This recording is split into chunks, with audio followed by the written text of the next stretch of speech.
Welcome to the Austin Downbeat. I'm Kat, your host. We have a great show for you today, but first we always like to start with the rundown, so let's do that.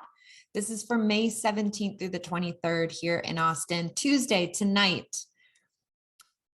May 17th, T-Pain is at Emo's. That's awesome. This Thursday, you have Danzig at Stubbs, also awesome. Bleachers is playing at Stubbs Saturday and Sunday. They are awesome. I keep saying awesome, but hey, if it fits, right? Both those nights there at Stubbs, Bleachers is. Sunday, Daryl Hall from Hall & Oates is at ACL Live. And then Monday and Tuesday of next week, Sigur Rós is at ACL Live. Our guest today is Shinyribs, aka Kevin Russell, the frontman from that band.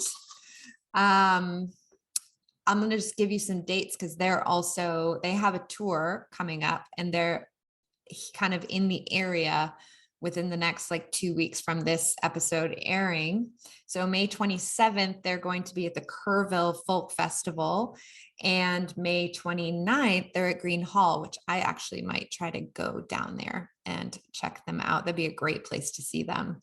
You know, there's 9 to 10 people in the band at any given time.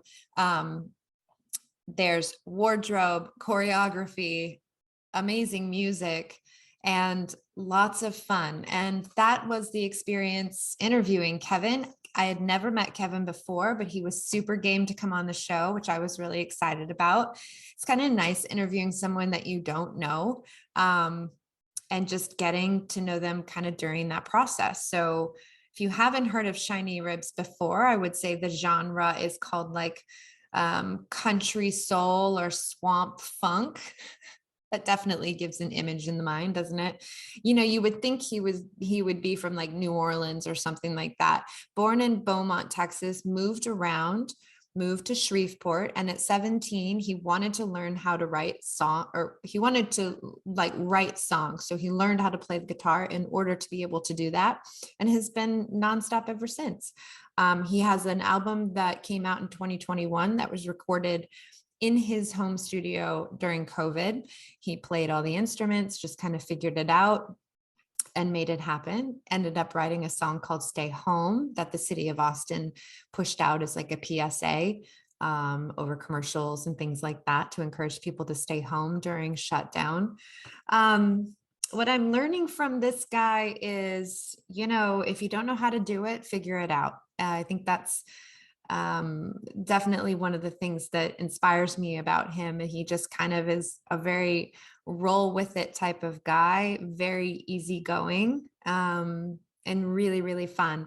One of my favorite things is just his attention to detail, from, like I said, the wardrobe and the choreography and the music and all of the instruments. And he and his bandmates create a wonderful experience, and it's looking forward to seeing them live and feeling that in person. So I could go on and on and on,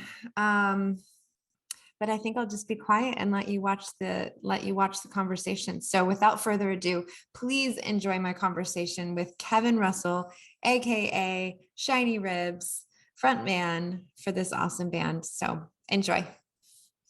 Well, welcome to the show, Kevin Russell, Yes. Shinyribs, and lots of other choices that we will talk about. Mm-hmm. Maybe we'll come up with a new one by the time we're done. I'm sure we will. It happens usually. I'm excited. Good. Me too. It's nice to meet you. Yeah. I was doing a little research on you, and you just look like the funnest guy that I think I've ever come across. Everything you just seem to do it with that, not even a little bit of extra effort. It just seems like you really put in quite a bit of effort, and I'm curious where that comes from, and sort of have you always been that way? Were you like that as a kid? Well, I'd say as a kid I was that way. I was just full of energy, and but I went through a period in my teenage years, 20s. When I was in my 20s, I was a more rigid and more angry at the world and not, my hips didn't move. Yeah. I was just a lot like a lot of angry young people. So, Mhm. but then at some point, as I got older, I just learned to enjoy things more, especially my time on stage. It's really where I'm the most free. Anywhere else in my life, I can just be whoever I want to be, Mm. and it's completely permissible within the bounds of the laws of a city or a county. So yeah, and I'm a people person. I love people and I love making people happy. That's something I'm good at doing, and I think I've always been good at that. Yeah.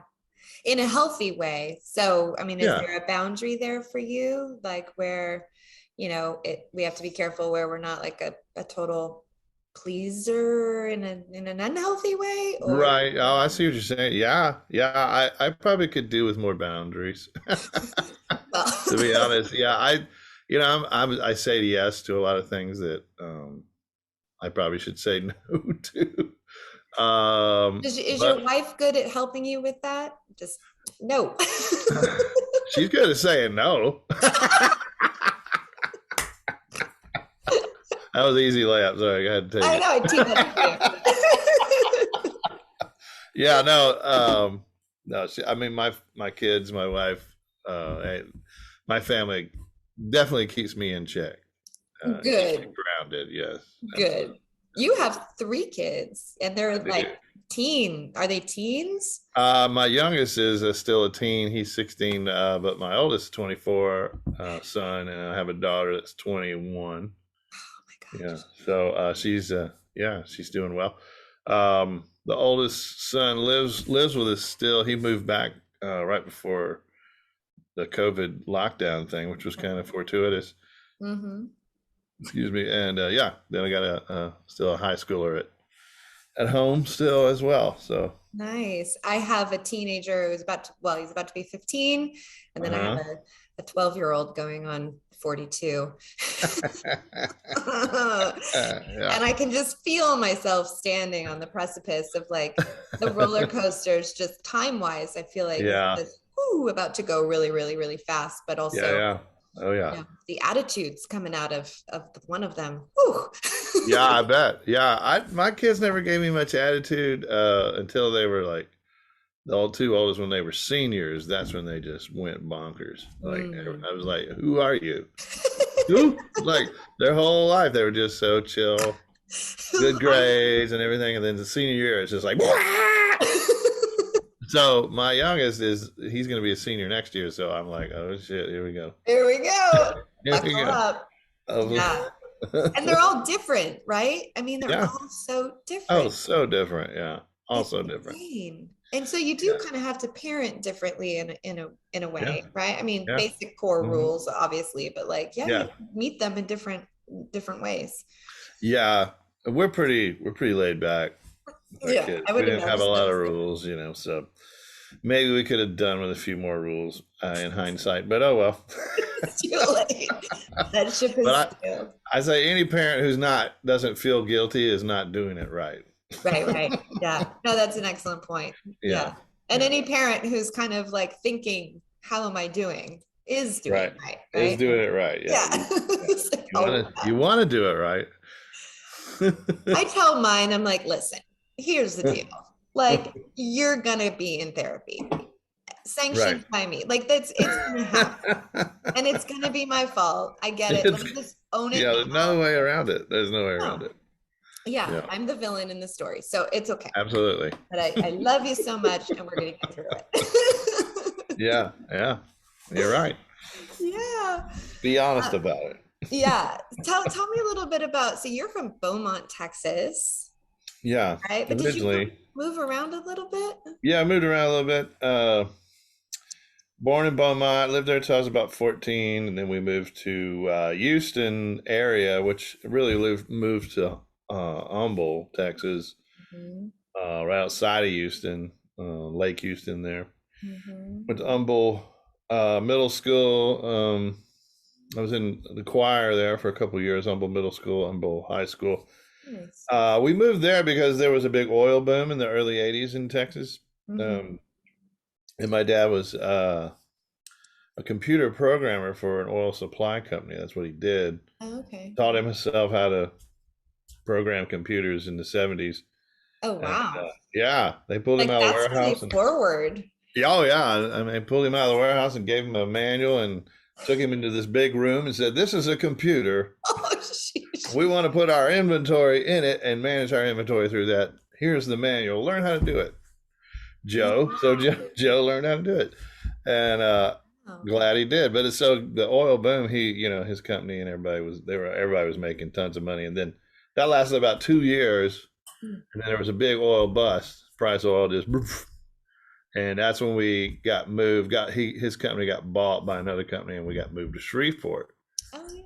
Yeah, so I finished high school in Shreveport, which was as fortuitous as well. I can't imagine my life having not gone to Shreveport. It changed my life completely. Yeah. Uh, but yeah, I started my first bands in Shreveport. The drinking age then was still 18 in Louisiana, Sweet. but 21 in Texas. So it was kind of cool. I could play in bars when I was 17, with my neck beard. I could pass for 18. Yeah. So that's when I started playing in bars is when I was about 17 in Shreveport, like little biker bars and stuff like that. Wow. Yeah, and Shreveport was Quite a quite an scene. education. Was it a scene? Was it a music scene? We tried to get a scene going there. That was my feeling. Like I was aware at the time of the scenes in Minneapolis with Husker Du and Replacements, Hmm. uh, and then Athens with REM and those bands out of there, and then there was a bunch of California stuff. I was way into that sort of indie music in the 80s, Hmm. all those indie labels and bands like the Minutemen and um, so I knew about those scenes. I thought, let's try and do that here. I mean, why can't we do it here? Well, the reason is because there was no culture to support it, but we didn't know that. We tried, and so we looked for bands like us, and we made friends, and we had a great time just trying to get a scene going. Now Shreveport had a scene. It was a little more of a cover band scene. Yeah. But there were some cool bands that took us under their wings back then. They were older dudes and R&B guys and just cover band guys, but they were older and they liked us because we were just a bunch of dumb kids, who were Yeah. being as Fresh. wild as we could. And they understood where we were coming from. We were loud and brash and Yeah. sloppy, and they sort of took a like to us, and a lot of them became our mentors, and I learned a lot from those older musicians. Yeah. It took me some years to understand what they were telling me, but eventually it took. So Yeah. Is yeah. there a lesson that kind of still sticks to this day that you sort of remember from one of them or that time? Keep your car full of gas. One night we were coming home in our van from our gig, and we ran out of gas, and we were on a hill, and we put the emergency brake in, and we were like, "Shit, what are we gonna do?" I mean, we were blocks from our house, but it was up a hill, and there's no way we could push it up. It was a van full of gear, and then here comes one of the dudes, a great guy named David Egan was his name. May he rest in peace. Yeah. Piano player for A Train, went on to play with Wow. CC's Little Band of Gold, if anybody knows that, down in Lafayette. Anyway, David Egan, he was a mentor of mine, and anyway, there he was, in the middle of the night. David Egan pulled up right behind us, and he's like laughing at us. But he helped us get the van home, get some gas, and yeah. So that is a really good bit of advice that everyone should follow. Of course, if you got an electric car, you don't have to worry about it. Yeah, but you know what? I think I just imparted this wisdom on one of my children because I was like, to this day, 46 years old, I have everything I need, but even still, just fill up the tank. If you think about it, do it. Just Don't fill it up. Yeah. push it to I tomorrow. never, yeah, I never let it get below like a quarter tank. Once Yeah, it gets yeah. down there, it's like, just fill it up. Yeah. Yes. Yeah. Someone needs to write a book Yes. where it's just all of these little things that But are, back then, I used to drive around on fumes, man. And yeah, yeah, gas was so cheap. Well, I don't know why we did that, but we just drove around on living near on the it edge. all the time. Makes no damn sense. I love it. I love it. Yeah. So Yeah. were you writing at 17 years old Oh too? yeah, yeah. I started writing as soon as I learned to play the guitar. I started writing songs. That's why I wanted to learn Mm. to play an instrument is so I could write songs. And my dad played a little guitar, and he showed me some chords. He taught me "Proud Mary," that song "Proud Mary," Yeah. when I was a kid. Excuse me, and that was I immediately wrote a song that sounded a lot like "Proud Mary." But that's all I wanted to do. I just wanted to be a songwriter. That was my great dream. And Yeah. I was a writer from an early age. I just liked to write and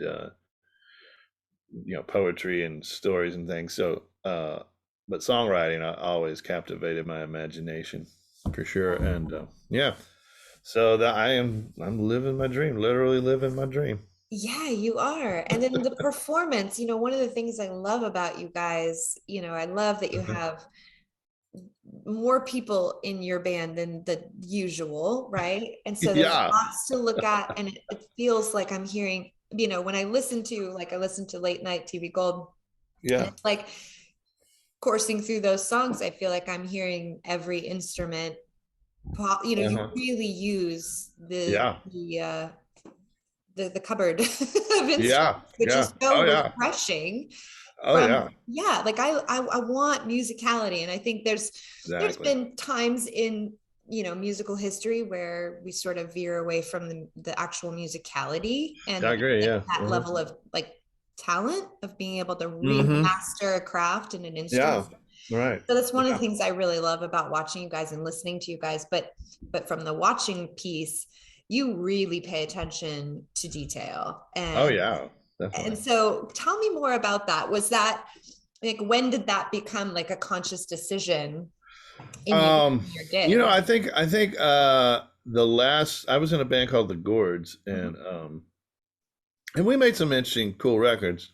But I feel like when I look at my work with the Gourds, I feel like I was a little bit overconfident as a songwriter, and maybe a little bit, I wouldn't say lazy, but I just never thought beyond the basic Mm. verses and choruses and just meat and potatoes kind of songwriting. I'm not sure why. I was more about words, and so I wasn't as focused on the musical part. And the last record we made, we worked with this guy named Larry Campbell who produced that record, the last Gorge record. It's called "Old Mad Joy" is the record, and so it was our last record together. We did it in Woodstock at Levon Helm's barn studio up there. And while Levon was still alive at the time, he lived there. You could see the Yeah, light to his living room through some of the doors. And he would walk through every now and then and it's insane. check on us. He's like, "Y'all all right? Everybody, y'all need a drink or anything?" That's So crazy. it was an incredible experience. But Larry Campbell, like his musicality really, and the way he produced that record and rearranged stuff and Mhm. challenged me as a songwriter. I mean, the first day, the first words he said to me when we walked in the studio, as we're looking around, he's like, "Okay, that song here is this one. Yeah, that needs a chorus. Here's a guitar. There's an idea for a chorus. Go back there and write a chorus to that song." That was the first thing I like before I even put my guitar Lay down. He your was like, bag down. he was sending me to work. I was like, "Wow, okay."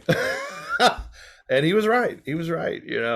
So I think ever since then, I realized I didn't know as much as I thought I knew, Mm, and I could always be improving.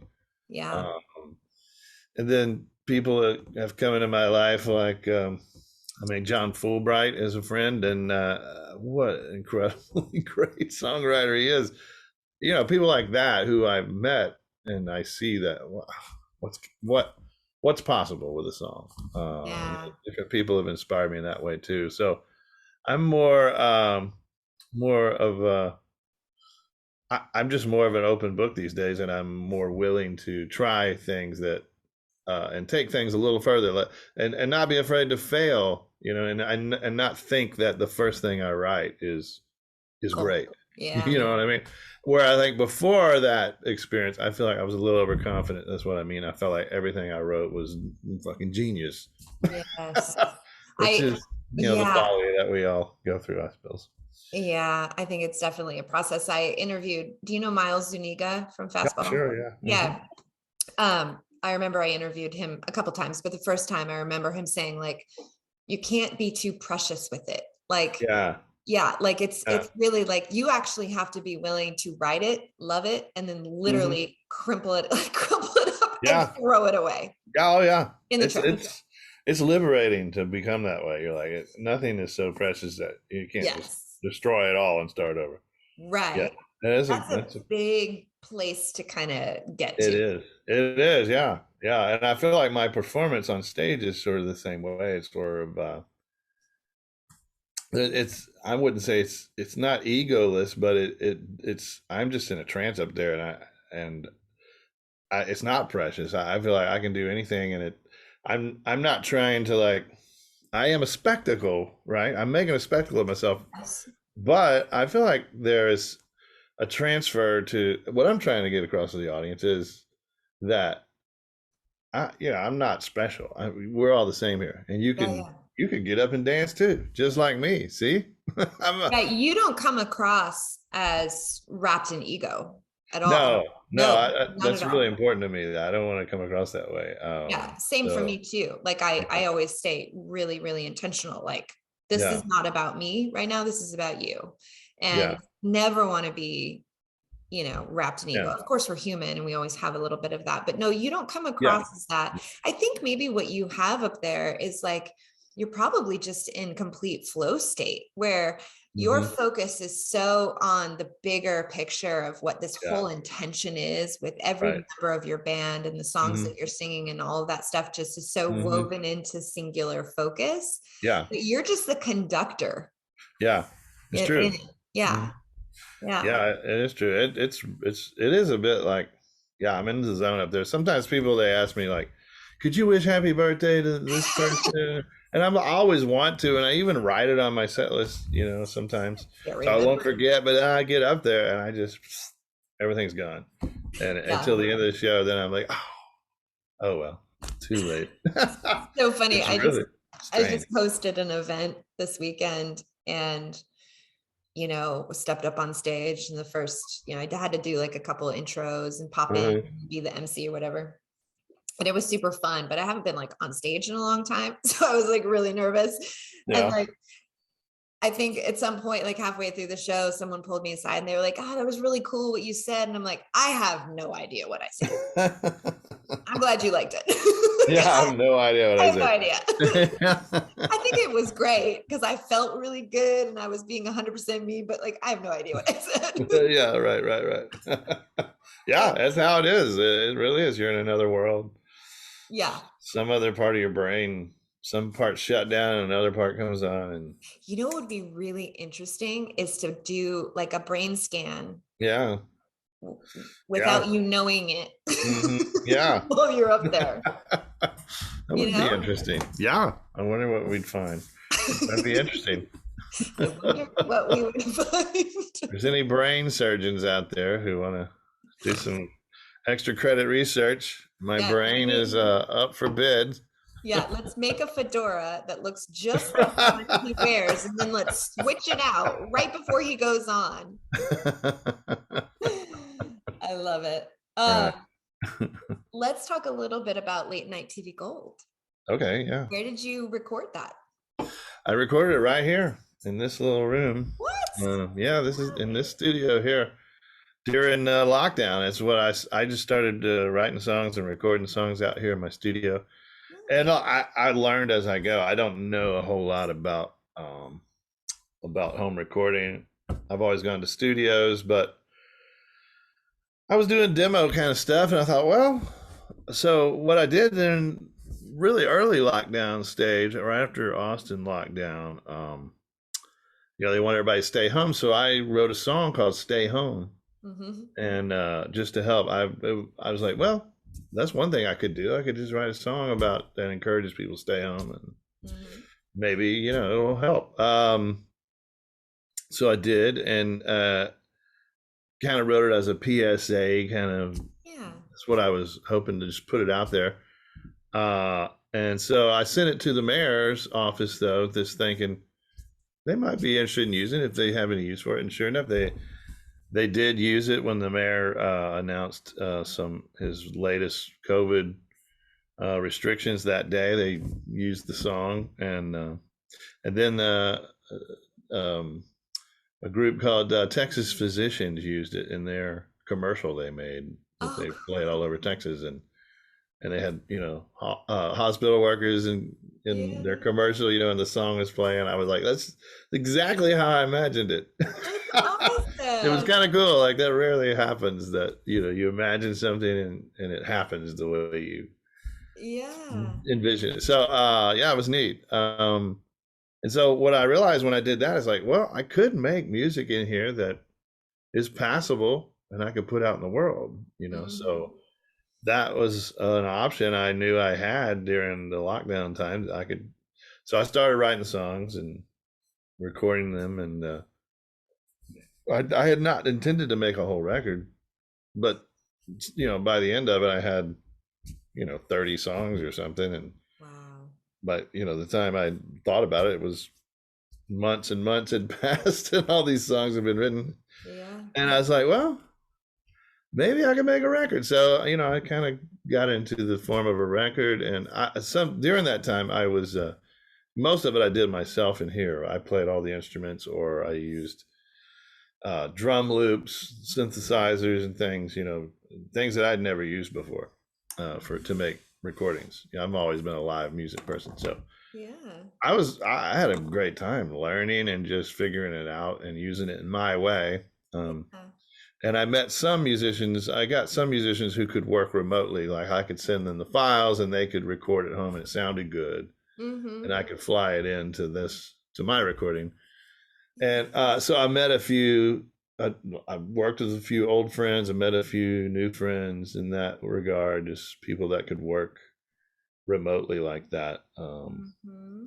And so, yeah, then I sent it to my friend, this fellow named Jason Weinheimer, up in Little Rock.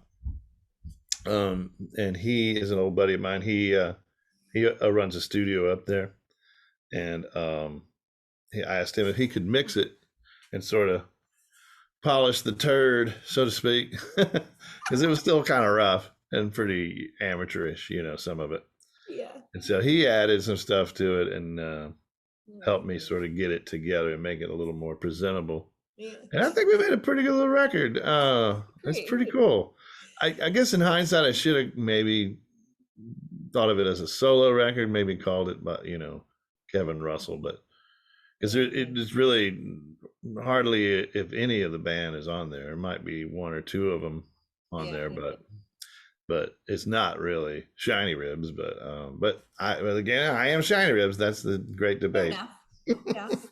You're like, It tiny, began as just me, so I tiny am rib, singular. IRI.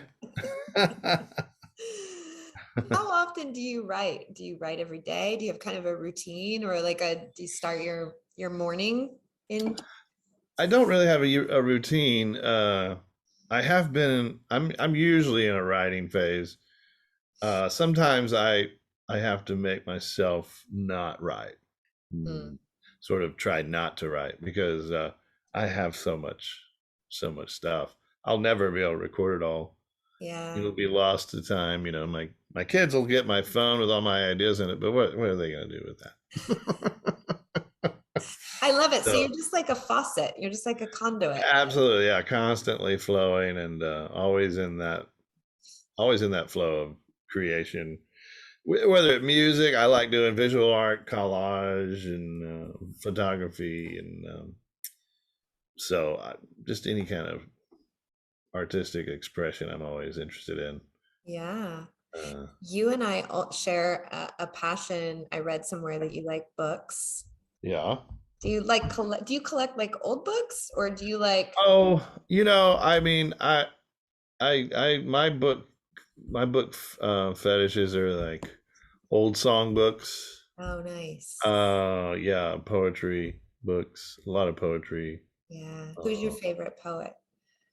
oh gosh. For contemporary people, I like W.S. Merwin or Robert Bly. I've always loved maybe not his poetry so much as his criticism that he wrote. Um, then I love Lorca, Neruda, those kind of poets. Mm-hmm. Also Mandelstam, the Russian poet, is one of my favorites. Yeah. Anna Akhmatova, she was a Russian as well. James Wright, American. Wendell Berry. I'll just go on and Yeah, on. yeah, I like yeah, to tell yeah. people that my musical style, I'm equal parts Chuck Berry and Wendell Berry. I love it. But my wife, she is a voracious reader. I honestly, I don't read a whole lot anymore, which is strange. But my wife, she reads tons, and she is really the book person. Yeah. Well, you two met at a bookstore, right? Yeah, I've always worked in bookstores when I was coming up. It's That's either awesome. pizza or books. That's when I work. Those are two really great things that we get Two really great to things. share in this experience of being human. I One love will make you books. fat, and one will make you smart. So you gotta take. We can be fat and smart. That's You fine. can be fat and smart. Still have a really great life. Yeah, that's right. I love it. Well, what's coming up for Shinyribs? What do you guys have going on? Are you performing anywhere? You guys, now that things is kind of, Hmm. loosening up a little bit with COVID, you find Yeah. yourself sort of back out there? Oh yeah. Yeah. Look, I mean, really, early on, I stayed pretty busy through it. I figured out early on that my hunch was if I was outside, I was pretty safe. Yeah. Because everything I knew about it, that I discerned, I felt like, seems like mostly people indoors together are getting it. So, Yeah. uh, so I started booking little shows out in people's backyards, private parties for my fans. I promoted that, and people gave me a lot of parties, and it would just be me and my tour manager, Choppy Waters, and we bring in everything, our own PA, our own light show. I learned to do my own light show, which I'd never done before. Wow. It was a lot of fun, building the sets and everything. Yeah. And we'd do it like on somebody's porch, and I'd bring this elaborate set. And it was really cool with the lights and everything. Mhm. Yeah, I really enjoyed that. So through the whole time, I stayed pretty busy. But now, for the last year, the band has really been going full steam. We've gotten COVID in the band a couple times, couple groups of us. I got it last July, uh, and then some others got it last December, the Omicron thing. Mhm. But through it all, we've been able to manage our business pretty well. We haven't missed many shows. I had to cancel one tour last summer when I got it. Yeah. But other than that, we've been able to work pretty steady. Feel really fortunate about that. Hmm.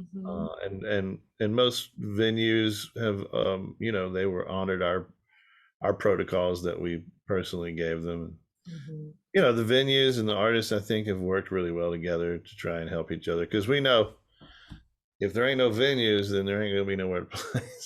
Right. So I've tried to help the venues as much as I could as well. Yeah. I'm sorry, I'm off on a tangent, but No, that's okay. yeah. What we've been up to recently is I played the Willie Nelson birthday last night in Saw Luck. that. That How was was pretty freaking special? cool. That was very special. I've never been included in one of those Willie things. I've always Wow. been a little like envious of my friends Yeah. who get to do those, and so there I was, had an opportunity, made the most of it. That was a great moment. But we're working on a new record. Made a new record, recorded a new record last February here in Austin. Not in your studio at home. Not in my studio, at a much better studio with with better mics and professional sound engineers who know what they're doing. Yeah, so it's a great sounding record. We're mixing it right now. Awesome. Hopefully, I don't know if it'll be out this year or maybe early next year. I have some working titles, but nothing I've fallen in love with yet. So, but that's kind of an ongoing process. We got a lot of new members in the band compared to, if you ask some of our older fans, it's pretty dramatically different what we're doing now. We've added a pedal steel player who I met doing late night TV Gold. Well, I'd met him before that, but that's how we got to know each other better. And when he was let go by his band he was part of it, I was like, well, come play with me. Like, why not? There's 8 people. What's one more gonna make a difference? I love that attitude. Yeah. And he's a great player and we all love him. So now I didn't know if horns and steel guitar would work together, but lo and behold, they do work really well together.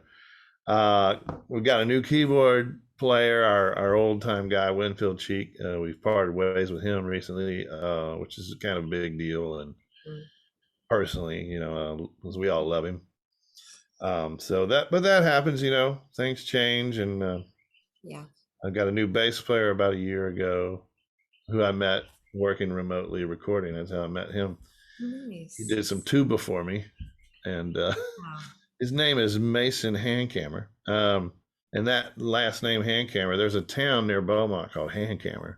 Wow. So I was just curious, like he agreed to play tuba for me. And then I said, hey, what about your name? I mean, you know about that city? He's like, I'm from that place. I was like, oh, you are a Handcammer. Wow. My family built that place. Yeah. So we had a lot to talk about Southeast Texas, the Beaumont area. And culturally, we had a lot to share, so that's how we became friends. He started doing the backyard solo shows with me because he played tuba and upright bass.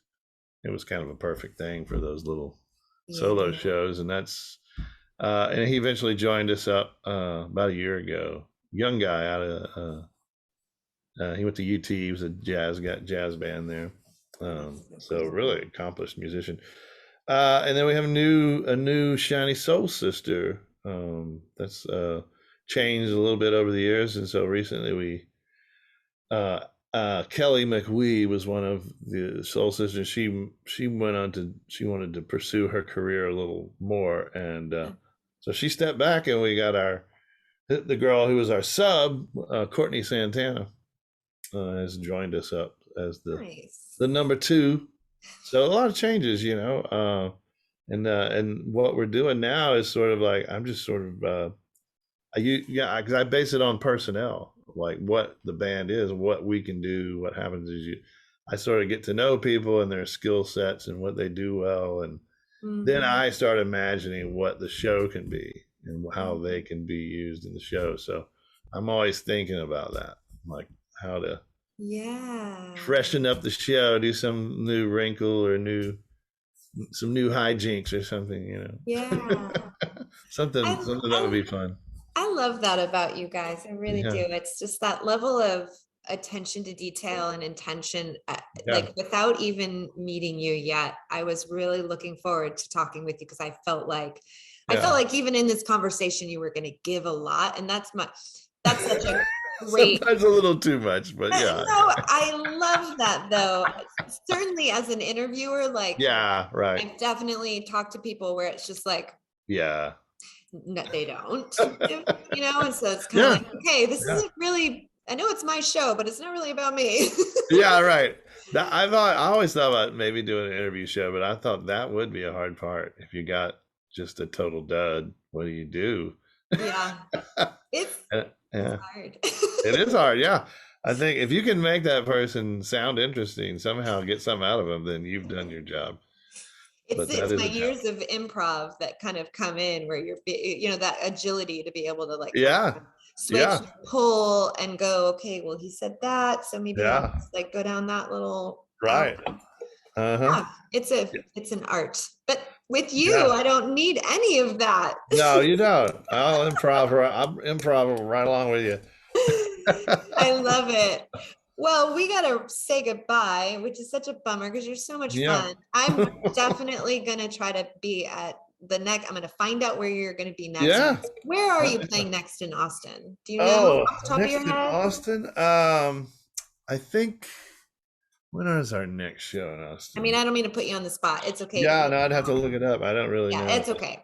But I'm Okay. gonna try to come because Yeah. I'll Yeah, I come don't know say for sure. hi and be entertained by the great shiny red. Yes, please. Anytime. Be our guest. Love to see Yeah. you. Thank you for stopping by and spending some time with me. I really Thank appreciate you. it. Thank you. You were an absolute joy. And be sure Right to on. follow Shiny Ribs. Where can we support Shiny Ribs? Do you guys have a band camp or how best can we Yeah, support? there's Shiny's Band Camp. Mhm. And there's the website, and any, all the streaming platforms you can go to. But Yeah. yeah.